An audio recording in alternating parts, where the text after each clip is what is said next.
Olá pessoal, tudo bem com vocês? Vamos a mais uma aula de operações unitárias, hoje falando novamente de destilação fracionada, mas desta vez nós vamos dar um pouquinho mais de ênfase ao entendimento da coluna de destilação fracionada. Bom, quando nós pensamos no processo de destilação fracionada, nós temos que uma coluna de destilação, ela sempre vai ter pelo menos uma alimentação e uma saída de destilado e uma saída de resíduo. Isso é o mínimo de saídas que uma coluna de destilação vai ter. Por característica, as colunas de destilação fracionada, elas têm vários estágios que nós chamamos de pratos da coluna, e nestes pratos nós sempre temos um fluxo ascendente de vapor e um fluxo descendente de líquido, que nós vamos representar sempre por essas setas, ou para baixo, que são as de líquido, ou para cima, que são as de vapor. Uma vez o vapor chegando no topo da coluna, ele passa por um condensador. Esse condensador é um condensador total, ou seja, todo o vapor é transformado em líquido, sendo que parte desse líquido vai sair como destilado da coluna e parte do líquido vai retornar para a coluna como uma corrente de refluxo, que tem por objetivo manter o fluxo de líquido no topo da coluna, na parte de cima da alimentação da coluna. Esse líquido, por sua vez, vai sempre descendo pela coluna até que ele chega no fundo, encontra um revaporizador que não é total, ele é parcial, ou seja, parte desse líquido vai se transformar em vapor e o restante vai sair como um produto de fundo ou um resíduo. Esse vapor que retorna para o fundo da coluna tem a função de manter a vazão de vapor na parte de baixo da coluna, do fundo da coluna. Então, tanto o retorno de vapor quanto o retorno do refluxo são imprescindíveis para que haja fluxos de vapor e líquido na parte de baixo e vapor e líquido na parte de cima. Se não houvessem esses dois retornos, nós teríamos apenas vapor em cima e apenas líquido para baixo. E não teríamos nenhum tipo de separação. Seria como se nós tivéssemos uma destilação simples, com apenas um estágio de equilíbrio. O fundamento principal de uma coluna de destilação fracionada são os estágios de equilíbrio. Esse estágio de equilíbrio, que para nós aqui vão ser os pratos da coluna, ele sempre vai ter, saindo de cada prato, uma corrente de vapor que vai seguir para o prato de cima e uma corrente de líquido que vai seguir para o prato de baixo. Se nós chamarmos esse estágio de equilíbrio de estágio N, ou seja, prato N, que poderia ser qualquer número esse prato, mas vou chamar de N como um prato genérico, nós teríamos uma corrente Vn que está deixando o prato N e uma corrente Ln que está deixando o prato N. No entanto, também estão chegando nesse mesmo prato uma corrente líquida L que vem do prato N mais 1, ou seja, o prato que está acima do prato N, e uma corrente de vapor que vem do prato N menos 1, ou seja, o prato que estava abaixo do prato N. E em cada estágio de equilíbrio, essas correntes que deixam o prato, elas primeiro tiveram um contato íntimo aqui nesse prato e entraram em equilíbrio. Então, nós dizemos que em cada estágio de equilíbrio, as vazões de vapor e de líquido que deixam esse prato estão em equilíbrio termodinâmico. Mas o que significa esse equilíbrio termodinâmico? Nós já falamos sobre isso na aula anterior. Bom, lembrando, lá naquele estágio de equilíbrio, nós vamos ter ali uma fase líquida e uma fase vapor, que está em equilíbrio dinâmico. Isso quer dizer o quê? Que tanto o líquido, primeiro, estão na mesma temperatura, que o líquido, as moléculas que estão na fase líquida, estão se movimentando, se chocando umas contra as outras, gerando uma pressão para que algumas delas escapem para a fase vapor. E da mesma forma, as moléculas que estão na fase vapor, que estão muito mais agitadas do que as moléculas da fase líquida, elas também estão se chocando umas com as outras, de tal forma que eventualmente elas conseguem retornar para a fase líquida. Então esse equilíbrio fica dinâmico. O tempo inteiro vai ter moléculas líquidas virando vapor e moléculas vapor condensando. E a transferência de calor acontece nesse momento. Quando a molécula condensa, ela libera um calor que permite que outra molécula evapore, certo? Nós já vimos que é possível estudar esse comportamento se nós tivermos, por exemplo, misturas binárias. Qualquer tipo de mistura seria possível estudar, mas nas binárias é um pouco mais fácil para nós entendermos. E aí nós podemos, se nós tivermos uma pressão constante, que as colunas de destilação normalmente trabalham a pressões constantes, e fazendo um estudo de variação de temperatura com a composição das misturas, tanto na fase líquida quanto na fase vapor, nós podemos ver que numa dada temperatura, que seria a temperatura na qual aquele prato está, né, aquele estágio de equilíbrio está. Então, numa dada temperatura, quando a linha da temperatura, né, a altura da temperatura encontra a curva de evaporação da mistura, nós temos ali a determinação da composição na fase líquida, tanto do componente mais volátil quanto do componente menos volátil. Lembrando que o índice 1 é sempre para o componente mais volátil e o índice 2 é sempre para o componente menos volátil.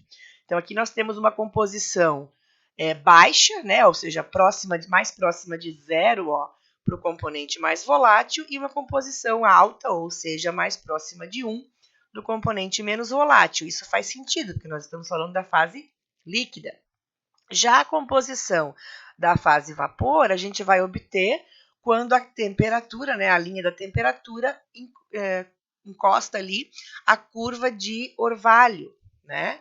A curva de orvalho nos dá a composição daquela mistura na fase vapor, que está em equilíbrio, né, com a fase líquida. Então, a uma mesma temperatura, as duas estão em equilíbrio.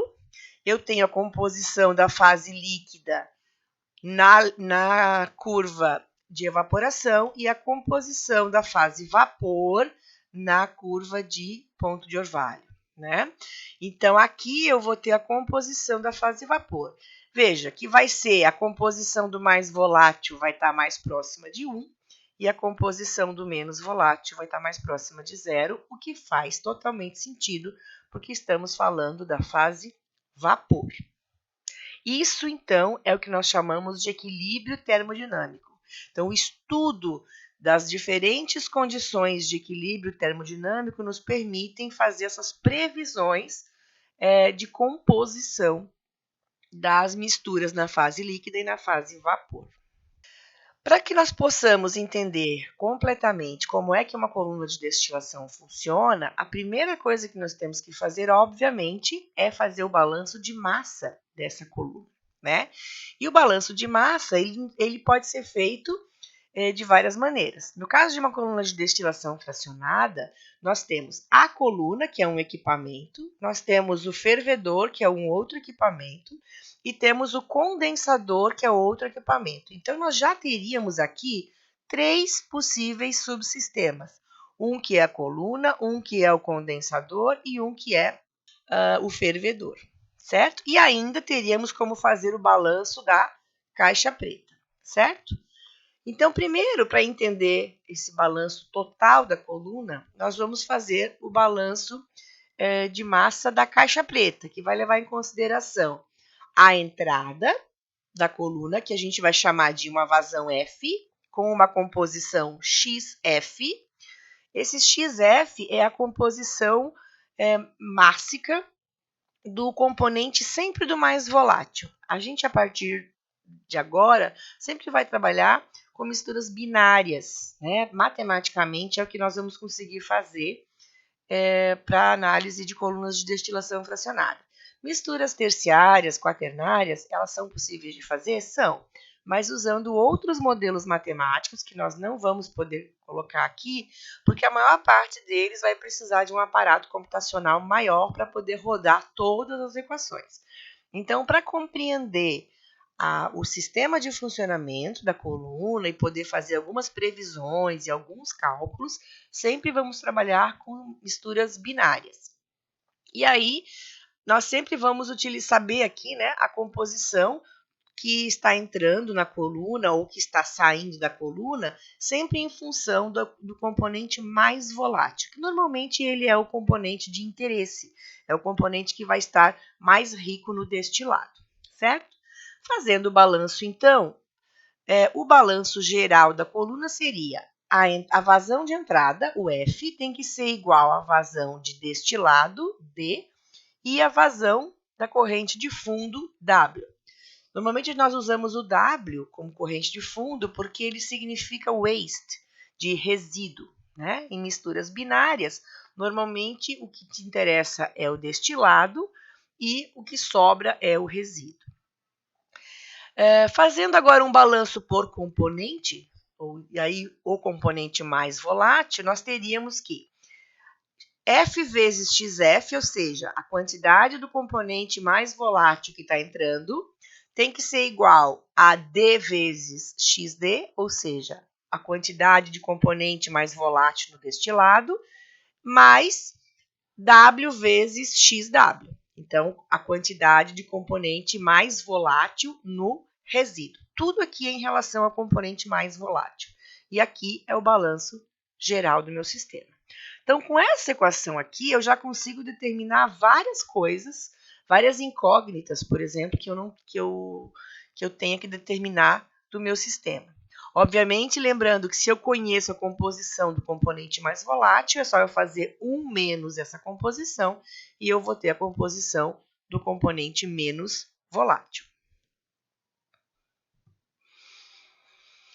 Mas, além disso, eu ainda preciso fazer balanço de massa nas duas seções da coluna. A coluna de destilação fracionada ela tem duas seções.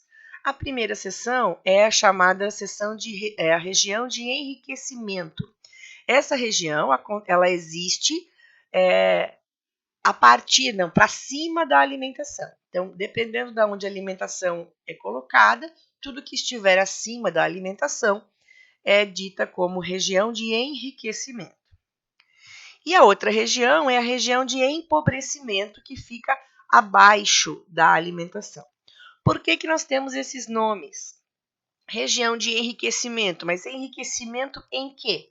Enriquecimento no componente mais volátil. As composições líquidas aqui de cima da coluna, quanto mais sobe na coluna, maior vai ser a composição do componente mais volátil. Mais componente mais volátil você vai ter naquelas misturas. E, por outro lado, quanto mais para baixo na coluna, menos componente mais volátil você vai ter. Então, aqui você vai empobrecendo no componente mais volátil e aqui você vai enriquecendo no componente mais volátil. Por isso que nós usamos esses dois termos. Bom, agora nós temos então que avaliar essas regiões, a de enriquecimento e a de empobrecimento. Quais são as vazões que nós vamos encontrar aqui primeiro na região de enriquecimento? Nessa região, nós temos vazões de vapor ascendentes, vazões líquidas descendentes. Além disso, nós temos uma vazão de refluxo e temos a vazão de destilado. Então, nós temos essas 4 vazões. E nessa parte tem um componente de controle da coluna de destilação que é muito importante, que nós chamamos de razão de refluxo.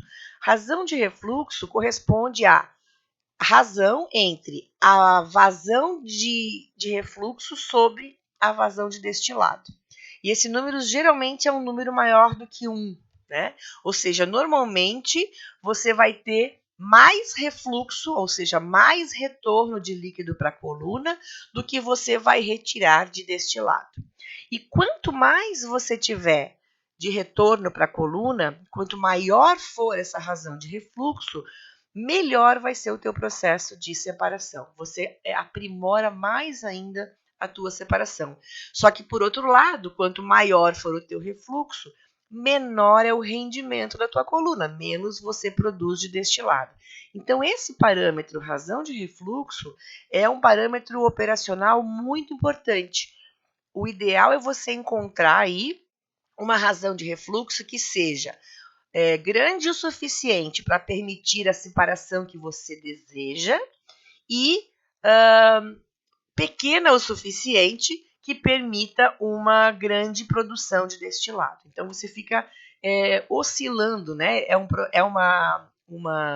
dado de processo, você precisa ter feito experimentos, precisa ter feito simulações, precisa ter testado primeiramente na coluna para definir qual vai ser a sua razão de refluxo. E meramente você mexendo nessa razão, ou seja, aumentando a quantidade de refluxo ou diminuindo a quantidade de refluxo que você vai ter, você mexe completamente com todo o equilíbrio da coluna que você vai ter, ok? Fazendo aí os balanços, então, da região de enriquecimento, nós temos, primeiro, o balanço geral. Quem entra na coluna? Entra na coluna uma vazão, nessa parte da coluna, né, na parte de cima da coluna, entra uma vazão de vapor, que vem lá do prato de baixo, da parte de empobrecimento. Esse vapor sobe, chega aqui até o prato N, certo? Então, ele é uma vazão N-1. Ele é uma vazão de vapor N-1. Por quê? Porque ele veio do prato abaixo do prato N. Se eu chamar esse prato de N, aqui embaixo vai ser o prato N-1. Né? Então, quem entra? A vazão de vapor que veio do prato N-1. E quem sai? Vai sair tanto o destilado quanto o líquido que sai do prato N e vai lá para baixo. Então, quem sai? Sai o líquido N mais o destilado, ok? Esse é o balanço geral aqui da região de enriquecimento. Se nós fizermos um balanço agora por componente mais volátil, nós teremos que vai entrar a vazão N-1 na composição YN-1. Por quê? Na composição em vapor, né? Lembrem que quando for Y é porque é uma composição de vapor, e quando for X é uma composição na fase líquida, né? Como esse fluxo aqui é um fluxo de vapor, então ele vai ser o fluxo de vapor vezes a quantidade do componente mais volátil, a fração mássica do componente mais volátil. Isso tem que ser igual a LNXN, ou seja, a vazão que sai do prato N vezes a composição, o XN dessa vazão, mais o DXD, que é a quantidade de destilado vezes a composição no componente mais volátil dessa vazão de destilado, certo? Essas duas aqui, então, seriam as duas equações de balanço de massa. Mas me interessa, por exemplo, fazer vai ficar claro para vocês mais tarde, né? Mas me interessa encontrar o que nós chamamos de equação da região de enriquecimento. E essa equação, ela é justamente uma equação de composição na fase vapor em função da composição na fase líquida. Então, se eu isolar esse YN-1, essa vazão N-1 vai passar dividindo os dois termos, certo? Então, a minha equação ficaria assim, YN-1 igual a LN sobre VN-1, então, a vazão de líquido sobre a vazão de vapor, que multiplica a composição do líquido do prato N, mais a vazão de destilado sobre, de novo, a vazão de vapor, vezes o XD, certo? Isso é que nós chamamos de equação da região de enriquecimento. Da mesma forma, eu posso fazer a vazão da região de empobrecimento. Na região de empobrecimento, nós temos o que então? Nós temos uma vazão de líquido que está entrando e uma vazão de vapor que está saindo da região de empobrecimento. Além disso, também temos a saída do produto de fundo, o W. certo? Então, meu balanço geral aqui seria: entra L e sai VM e W, certo? Entra um L que vem da onde? Que vem do prato de cima. Aqui eu vou chamar esse prato de prato M, só para não confundir com o N da outra equação, tá?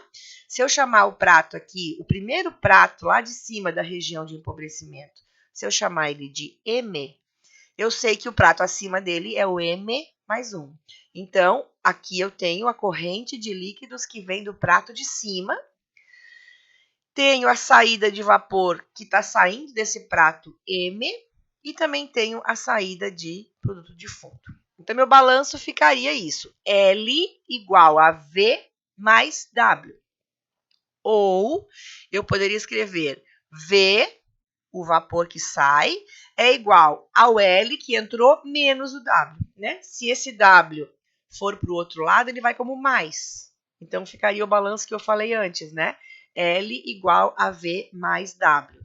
Mas se eu fizer em função do vapor, que é o mesmo que tinha lá na outra equação de enriquecimento, aí fica desse jeito, fica com sinal de menos o meu balanço aqui. Na verdade, é a mesmo balanço, não tem problema.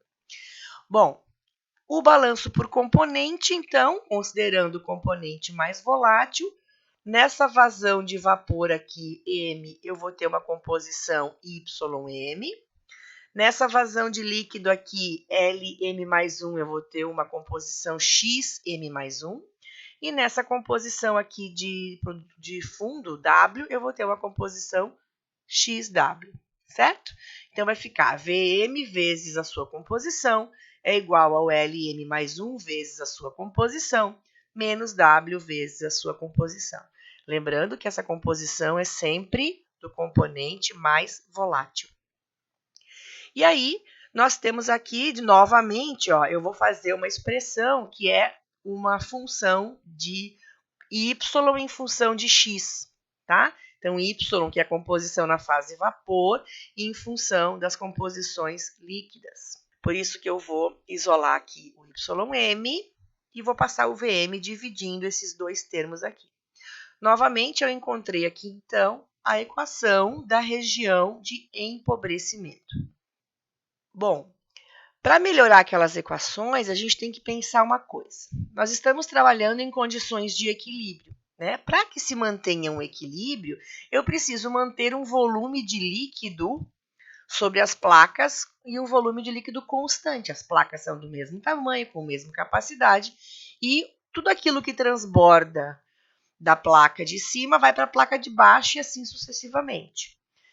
Isso quer dizer que as vazões de líquidos são iguais nas partes da coluna. Da mesma forma, o vapor. A coluna de vapor, a corrente de vapor, é sempre igual também, certo? Então, a gente pode dizer que o volume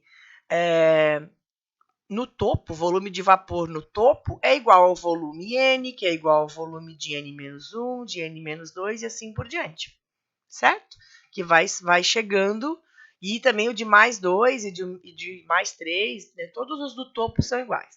Da mesma forma, a vazão de líquido no topo também é a mesma. São todas as mesmas, certo? Se pinga uma gota, automaticamente gera uma gota para o próximo prato também. E no fundo a mesma coisa. As vazões de vapor do fundo são todas iguais e as vazões de líquido do fundo são todas iguais. Então, em vez de ficar tendo que separar, né, qual que é a vazão de que prato e tal, nós vamos chamar as vazões de vapor do topo de V e de L e as vazões de vapor do fundo de V' e de líquido do fundo de L'. Depois a gente vai ver se esses daqui também são iguais ou não, ok? Bom, então, mexendo nas nossas equações, substituindo como a gente determinou ali, nós ficamos que a nossa equação de enriquecimento vai ser L sobre V e D sobre V aqui, em vez de ficar dizendo de que prato que veio cada coisa, né? E na empobrecimento, L' sobre V' e W sobre V', em vez de ficar designando da onde é essa vazão. Nós não mexemos nos índices das composições, ok? Essas duas equações nos permitem fazer previsões do quê? Sabendo qual é o y que está chegando no prato, qual a composição de vapor que está chegando no prato, através dessa equação eu consigo determinar qual é o x do líquido que está no prato. Existe uma relação direta através dessa equação, porque o x do destilado, a composição do destilado, eu vou saber pelo balanço geral, né? Eu descubro pelo balanço geral. O D e o V eu também descubro pelos balanços. Mas essa previsão de composição a gente vai conseguir fazer por aqui. Sabendo a composição do vapor que chega no prato, eu descubro o líquido que está no prato. Da mesma forma aqui no empobrecimento, ó. Sabendo a composição do vapor que vem do prato M, eu consigo saber a composição do líquido do prato M mais 1. M está abaixo de M mais 1, certo? Então, eu consigo entender isso. À medida que o vapor vai subindo na coluna, eu consigo, com essas duas equações, fazer a previsão da composição do líquido que ele vai encontrar naquele prato, ok? Mas como que eu sei qual é a composição desses vapores que estão deixando os pratos de baixo, né? Para isso, a gente vai utilizar um outro conceito, quer dizer, o mesmo que a gente já falou um pouquinho, que é o conceito de equilíbrio, né? Como que acontece, o que acontece lá no prato? Como que a gente entende aquele equilíbrio que está lá no prato? Nós já vimos que é possível, através desses gráficos aqui de equilíbrio, né, de temperatura composição, fazer a previsão. Mas nós não vamos ter esses gráficos para todas as misturas possíveis, né? Existem esses gráficos para algumas misturas, mas não tem para todas. Como que se faz isso? Então tem uma área aí, quem é que controla, né, essa composição? Como que eu descubro na prática? Como é que agora, sem precisar ir para os experimentos para fazer esse tipo de gráfico, como que eu consigo, na prática, descobrir essas composições aqui que estão em equilíbrio? Quem controla isso? Quem controla quanto que volatiliza, quanto que não volatiliza? Quem controla isso é o que nós conhecemos como volatilidade relativa, que inclusive era uma das tarefas das aulas anteriores, né? Descobrir o que era volatilidade relativa e como que calculava ela. Bom, volatilidade relativa, ela é, por definição, a relação, então, né, a razão entre a composição do componente mais volátil na fase vapor e o componente menos volátil na fase vapor. Então, é a relação da relação, né?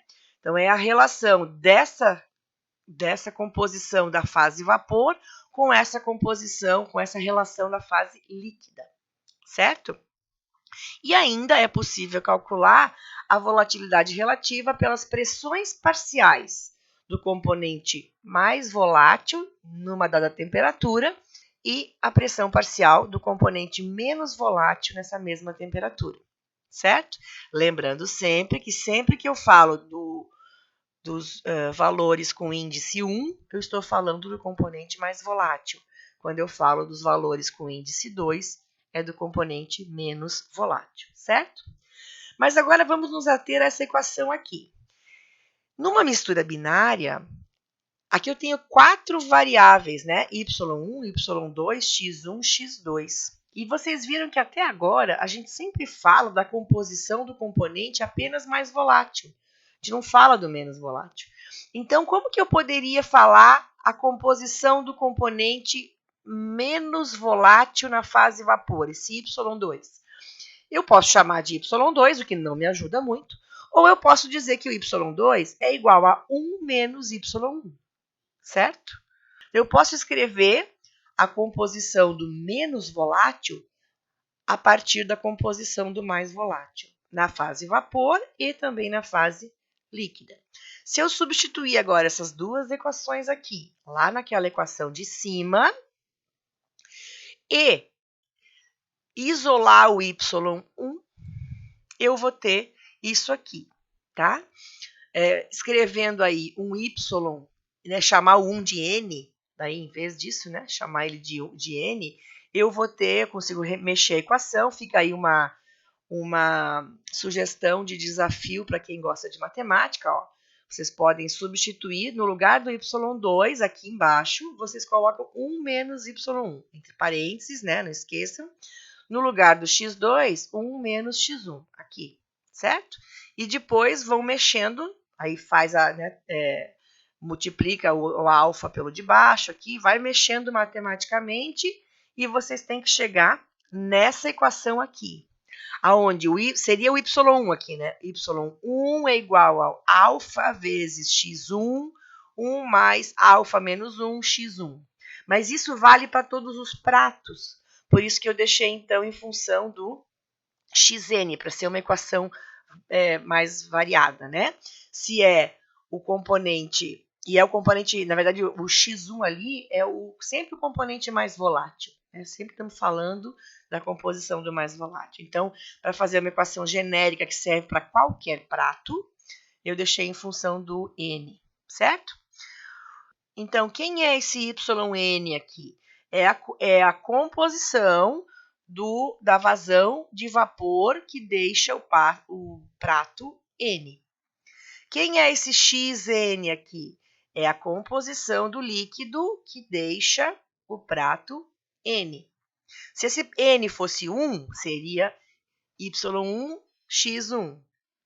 Se esse prato fosse o prato 2, seria Y2, X2. Então, esse N é só o número do prato, ok? Então, veja, nós vimos no slide anterior, quando eu apresentei essa figura pela primeira vez, que dizia que se isso aqui é um estágio de equilíbrio, essas vazões, essas misturas, né, que deixam o prato, então, o Vn e o Ln estão em equilíbrio, estão respeitando aquela condição de equilíbrio, aquelas curvas de equilíbrio, né?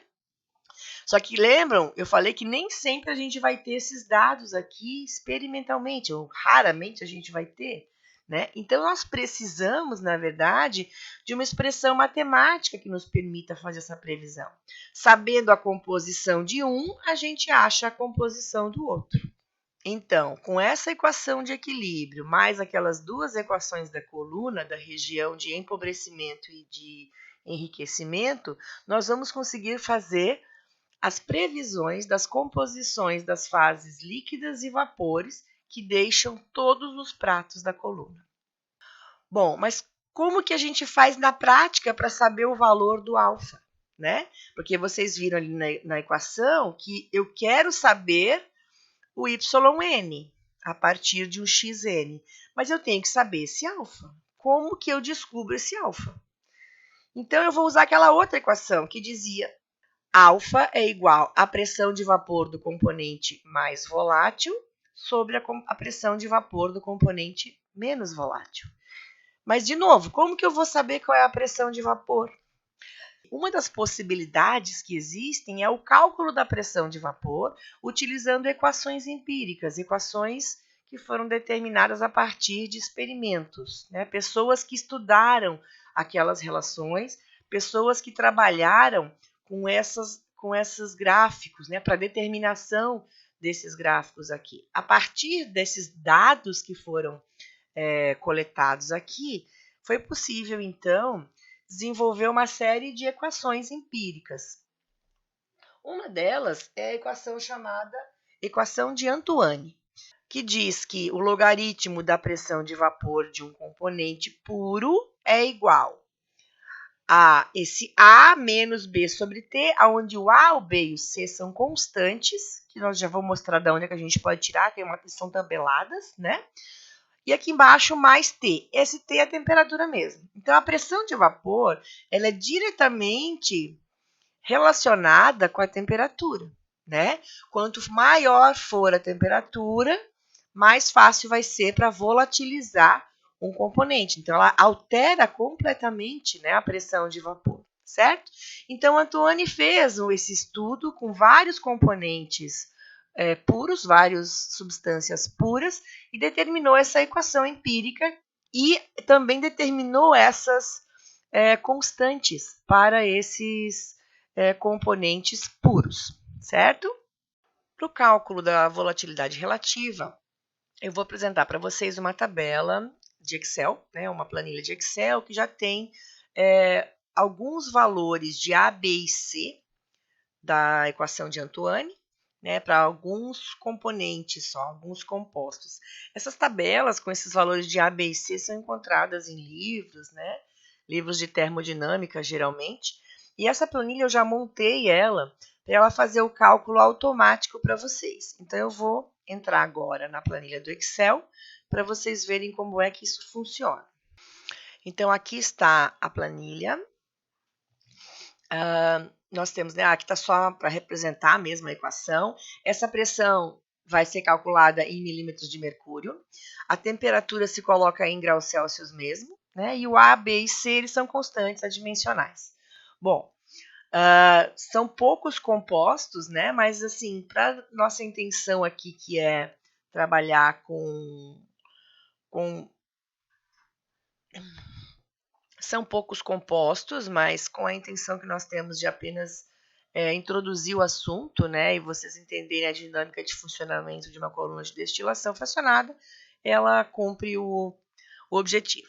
Então, no exemplo que eu vou mostrar para vocês aqui, vejam que o que eu preciso completar na tabela, né? Tem que fazer duas coisas na tabela. Então, veja, vamos supor que eu estou fazendo, até deixei em vermelho aqui, eu estou fazendo uma mistura binária de água e etanol, né? Então, aqui eu vou colocar as temperaturas, isso aqui eu sou obrigada a colocar, né? Eu vou tirar eles aqui, por exemplo. Quando eu tiro, automaticamente mexeu lá naquele valor lá de cima, né? Então, veja, quando eu coloco aqui a temperatura dos componentes, primeiro eu vou colocar a do componente mais volátil, a temperatura de ebulição do etanol, 78 graus Celsius. E do menos volátil é a água, então 100 graus Celsius, certo? Quando eu coloco aqui essas temperaturas, automaticamente aparece o valor 89 lá em cima, na média das temperaturas. Que média é essa? É a média das temperaturas de ebulição desses dois compostos aqui, certo? Porque, veja, a pressão de vapor, ela varia com a temperatura. Cada estágio daqueles da coluna vai estar a uma temperatura diferente. Cada temperatura diferente vai gerar uma pressão de vapor diferente em cada um daqueles estágios de equilíbrio, certo? Mas como a gente não consegue fazer isso de forma interativa, né? Então, os programas de computador, quando você tem um simulador de coluna de destilação, eles fazem esse cálculo interativo e calculam, então, a pressão de vapor em cada um dos pratos, e isso automaticamente gera um alfa um pouco diferente para cada um dos pratos. Na prática, esse alfa não varia muito, e o alfa é a relação entre o P1 sobre o P2, né? Entre o P1 e o P2, a proporção, a relação, ela não vai variar muito. Então, não é um grande erro que nós estamos fazendo, generalizando a temperatura da coluna, né? Não é fiel, não é totalmente fiel, não é totalmente real, mas também não é um erro muito grande. Então, a gente está fazendo uma estimativa das pressões de vapor, do componente mais volátil e do menos volátil, com a intenção de fazer a relação e calcular o alfa, certo? Quando eu botei as duas temperaturas aqui, a planilha automaticamente calculou a temperatura lá em cima e automaticamente calculou o log de P, usando essa equação aqui e essas constantes, né? E automaticamente calculou a pressão, fez 10 elevado a P e calculou essas pressões parciais aqui, tá? Então, veja, o da água, a pressão parcial é 506,19 e a do etanol é 1141,86. O que eu tenho que fazer agora? Colocar aqui, ó, esses valores. Se eu simplesmente pegar esse valor, fizer um Ctrl C e um Ctrl V aqui, não vai funcionar. Por quê? Porque aqui tem uma equação vinculada, tá? E ele vai copiar essa equação. E ele não vai conseguir achar esse F16 aqui, ele não vai conseguir fazer a relação adequada. Então, o que eu tenho que fazer? Eu tenho que vir aqui, faço um Ctrl C, venho aqui na célula, aperto o lado direito, né, o botão direito, e peço para colar aqui, ó, só o valor, tá? Aí ele vai colar só o valor ali. beleza? Colando só o valor, agora eu vou só mudar de novo aqui a formatação, que ficou feinha, né? Aí, ele cola só o valor, tá vendo? Da mesma coisa eu fiz com 506,19, ele arredondou para ponto 2, né? E fizemos aqui, então, ele vai calcular automaticamente aqui, ó, por essa equação, ele vai calcular automaticamente o alfa, certo? O que eu tive que fazer? Relembrando, coloquei as temperaturas de ebulição do componente mais volátil e do menos volátil na pressão de trabalho da coluna, que normalmente é um ATM, tá? E ele automaticamente calculou tudo. Depois eu só preciso vir aqui na tabela, pegar as pressões parciais dos componentes que me interessam. Obviamente, o de menor pressão de vapor é o menos volátil e o de maior pressão de vapor vai ser o mais volátil. Isso quer dizer que esse alfa sempre vai ser um valor maior do que 1, né? E aí você tem o alfa. Com esse alfa agora eu posso voltar para aquela equação de equilíbrio e determinar a equação de equilíbrio, certo? Eu sei que é bastante informação, mas a intenção aqui é fazer com que vocês treinem agora um pouquinho o uso dessa tabela e, principalmente, a confecção daquelas equações. Com essas equações de enriquecimento e de empobrecimento e com a equação da volatilidade relativa, né, ou a equação de equilíbrio dos estágios de equilíbrio, nós conseguimos fazer as previsões das composições de todos os pratos ou de todos os estágios de equilíbrio da coluna. Para isso, agora, eu convido vocês a tentar desenvolver as equações dos 3 exercícios que eu vou deixar disponíveis para vocês.